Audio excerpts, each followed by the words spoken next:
Hey, Tom here, FlipAnythingUSA. So today I'm going to examine this video, give my reaction and my responses.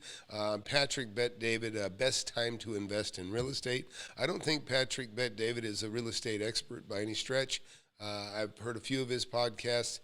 I like the guy. I like some of the things he says. I like that he speaks his mind. I have doubts that I'll agree with some of the stuff he says here. So I'll go ahead and throw in my 2 cents on here.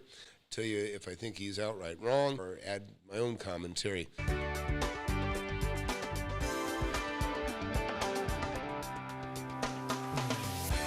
So look, if you're a first-time watcher here, my name's Tom McKay. I've written a book, Wake Up and Smell the Real Estate. It's been a bestseller on Amazon, Audible, and Kindle.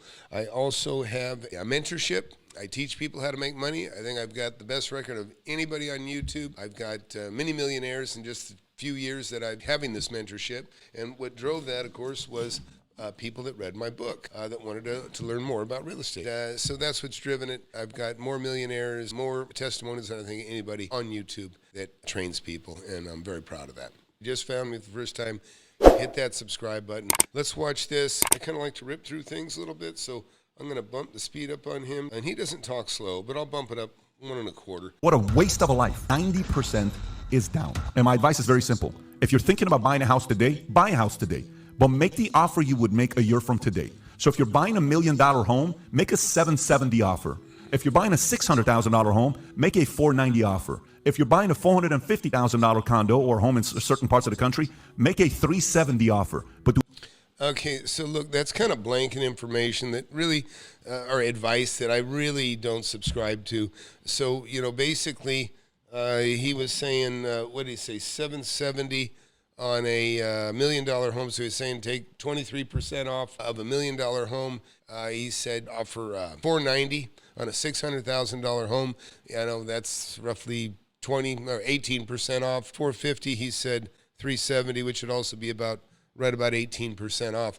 So I don't know where he gets 18% as a magic number and 23% is magic on the other. Listen, you never pay what a property's worth in any times. He is a retail buyer. I'm not a retail buyer. If you're a real estate investor, and everybody should be, and when I don't mean you just buy a piece of property. Most people just buy the first home they own, and that's the one they die in. And that's, unless they do well, and then they can, go on to bigger, better things. But in general, that's kind of the truth. Most people live in the home, their first purchase. I've been buying property since 19, made, many, many millions of dollars on real estate, land, apartment buildings, just about every kind of property you pass by.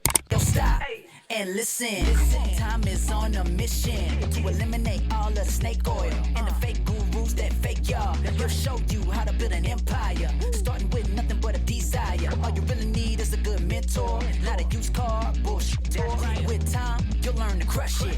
Investing like Warren Buffett. With real estate, you cannot procrastinate. Everyone who hesitates is left at the starting gate. Hey, yo, so don't delay and join today. The mentorship and flip anything. USA, go. You never pay what a property's worth. In fact, I have a chapter in my book called Leapfrogging, which is a little bit of what he's kind of describing. Look, if you have a property you want to get rid of right now, best thing you can do is whatever you determine the market is, and we're on a declining market. And he is right about that. Anything you want to get rid of, it's a declining asset, dump it now so you don't get stuck with it, because eventually it will be dropping down to that value. To his point, the other problem with the blanket advice about buying, what do you think it's going to be worth down the road? Think about it. The interest rate has gone up every month for several months, 6, 8 months. I think it's gone up 3% now since it started going up here recently. So 3% is a lot, and I don't see much chance that it's going to slow down. I wouldn't doubt if it goes up really another 2.5%. So that's something you would factor in. The home that you have, you probably have a low interest rate anywhere from 2.5% to 5%. It wouldn't really make sense to blow that interest rate and plan on buying something. I mean, if you do the math on it, it probably wouldn't make any sense at all to sell your house to go buy another house at all right now, especially when it's going into a declining market. A year from now, the interest rate is even going to be higher. do not make the offer you would make in today's economy, because there's still room, I believe, for these values to go down the next 12 to 18 months. I don't have any interest in business that, well, you know, when it's doing so well, you can make so much cash. I'm not interested in cash. I'm interested in equity. I'm interested in building the company. He says the following to me, flat out. What I liked about him is he had zero. He goes, Pat, I don't care what anybody's telling you. This is a different guy than the other guy I spoke to. He says, mortgage refi business is down 90%. Mm-hmm. 90% is down. So he's right about all that, 100%. People aren't refining because they can't beat what they got. I mean, it's just silly. You refi business is up when interest rates are down, not when interest rates are up. Doing no refis. We're doing none of that stuff. Do you have the Yahoo Finance article about Las Vegas, how Las Vegas Board of Realty, they asked them, they said, so what's happening with, because, the way to judge it is to find out the Board of Realty in each city and state and how they're doing. And a lot of times they judge it based on Las Vegas. So where do you go and what do you buy? Your payments. You know what confuses me is the following. Those who are delusional because they're in the industry and they're saying that's not going to happen. There's a very big difference between power of positive thinking and not understanding that the paranoid survive. So what he's describing is really people that are in denial. A lot of people that are in the business will make very stupid say, oh, it'll never go up that high. Oh, talking about the interest rate. What it is they're not experts. Real estate agents are not experts. You got to remember, they survive on you buying. So a lot of times they go into a denial mode, and it doesn't help their cause. I mean, you're not going to find an agent saying, oh, don't buy now, wait. They don't make any money on you waiting. They make money on you buying. I believe you should read both books simultaneously. Read the book Power of Positive Thinking because it's good to have a positive attitude, but do not be delusional because you're in real estate and mortgages thinking, no, it's not going to happen. Year ago, rates were roughly 2.9%. In May, when Dave Ramsey called it fear porn, rates were at 5%. And today, rates are 7.5% for 30-year interest. And everyone's saying, it's not going to go to 7.5%. Never. What are you talking about? Do you realize from 1981 or 82, Okay, 1981 is when I started, and interest rates were coming down from, I think, like 16, and they'd even been higher than that. But I was just getting in the game at 19 years old. I don't know what the year was. For about 9 years straight, interest rates in America were above 10%. Housing market activity, this is from 6 days ago. Housing market activity is crashing, and it threatens to push U.S. into recession just like it did in 81 and 2008. If you look at the data, we're talking, there you go, in the middle. Las Vegas is one of the leading. On that point, I bought my first property when I was 19 years old in 1981, when he's talking about things are going to be as bad as they were in 1981. Listen, I made nothing but money through 1981. I was brand new, no credit. First property I bought, I was offered $20,000 more than I paid for it. I was a young kid. I bought a commercial building. I was starting a cabinet shop. I didn't sell the property right away because I wanted to hold on to it because I was trying to start a business. I did make over $100,000 when I did sell that property.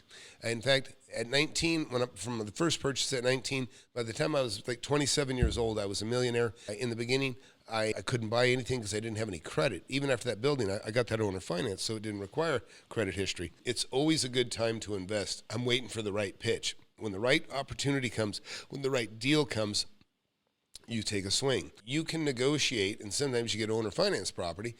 You can get an interest rate that is far different than what the banks are asking. He's talking more in a traditional sense of borrowing. Always make a deal. Listen, most of my students, I tell them, pay 35% below market. And people say, oh, you can't buy anything 35% market. Listen, I bought properties 80% under market. I look at money as a tool. I look at real estate as a tool, and that's why I've been so successful. But let's keep listening.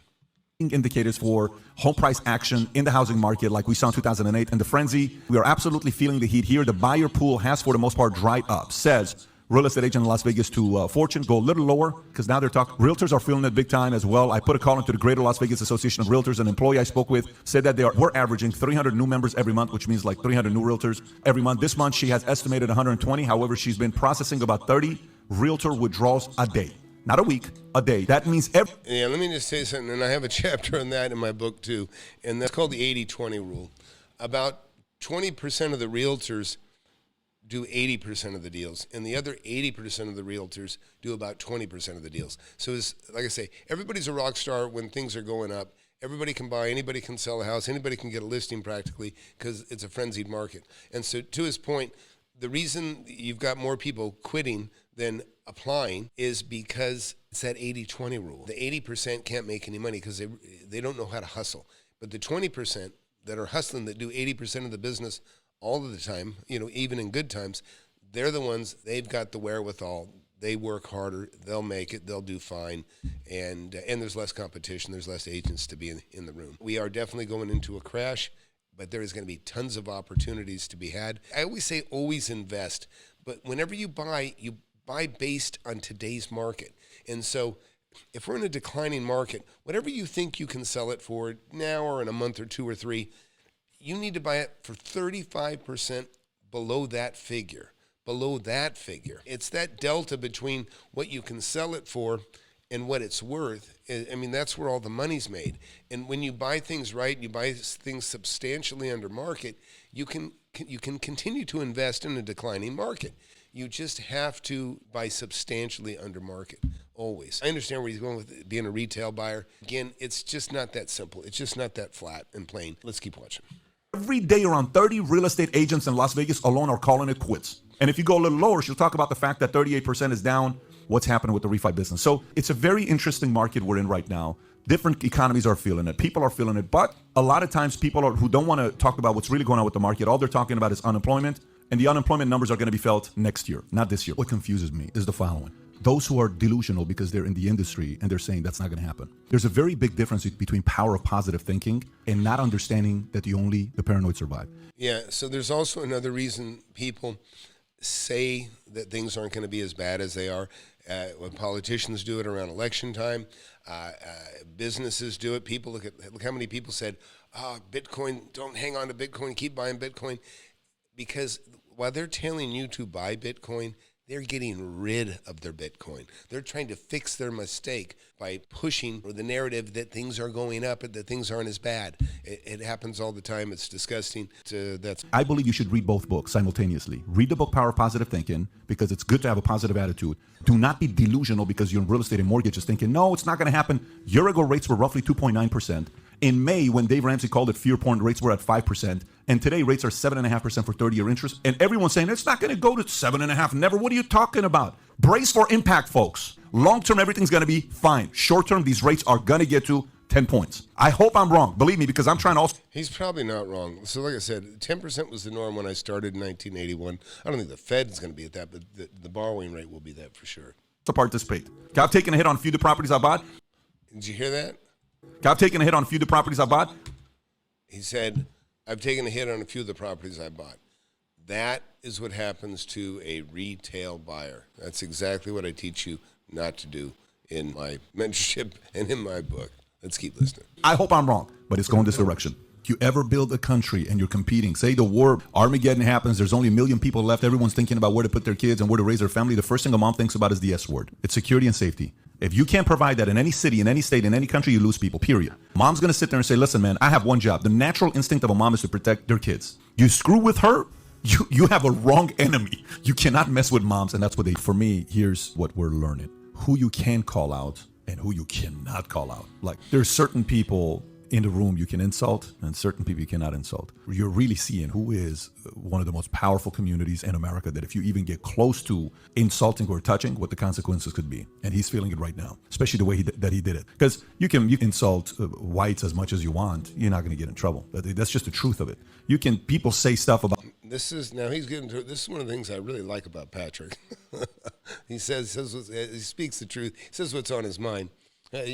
About the white community, and they butcher them around and trash them and say whatever they want. Pretty much, you can pretty much say everything you want. No one says anything. God forbid you say certain things about certain communities. Ooh, you're permanently done. What he's it's a double standard. Saying is not, people have said it on the opposite side. If I really wanted to do a case study, I can go on the opposite side and see how many people have said stuff about. You have to be careful saying stuff about Muslims, but you can say whatever you want about Christians. Mm-hmm. You have to be careful about what you say about blacks, but you can say whatever you want about whites. You have to be careful saying whatever you want about Jews, but you can say whatever. This is also a slippery slope for me. Now, obviously, what he said and the way he said it, DEFCON, a lot of it for me comes from a standpoint of, oh my God, who is really running this country to protect those few that we cannot touch? That's the one part that becomes a bit of a slippery slope on who you can call out and who you cannot call. Yeah, that's politics, and it's disgusting. I appreciate his input on the real estate aspect of it. It's not that simple. Listen, you make money in a hot economy, you can make money in a downturn.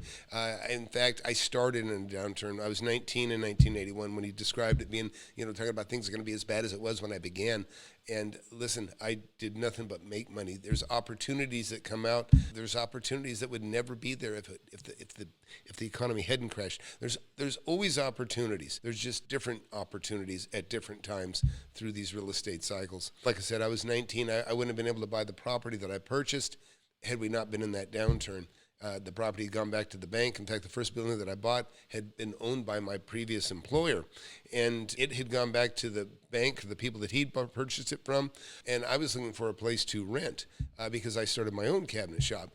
And when I got and then the agent says, well, hey, how'd you like to buy a place? And he takes me over, and I go, I used to work here. How am I going to buy that? I had hair down on my shoulders. I had bloodshot eyes, and there's no way I'm going to be able to get something like this, I thought. And he says, they're never going to see you. They're never going to know you. You don't need a bank. They'll do an owner carry on this deal. That only happened because of the downturn, and that's the kind of economy we're running into.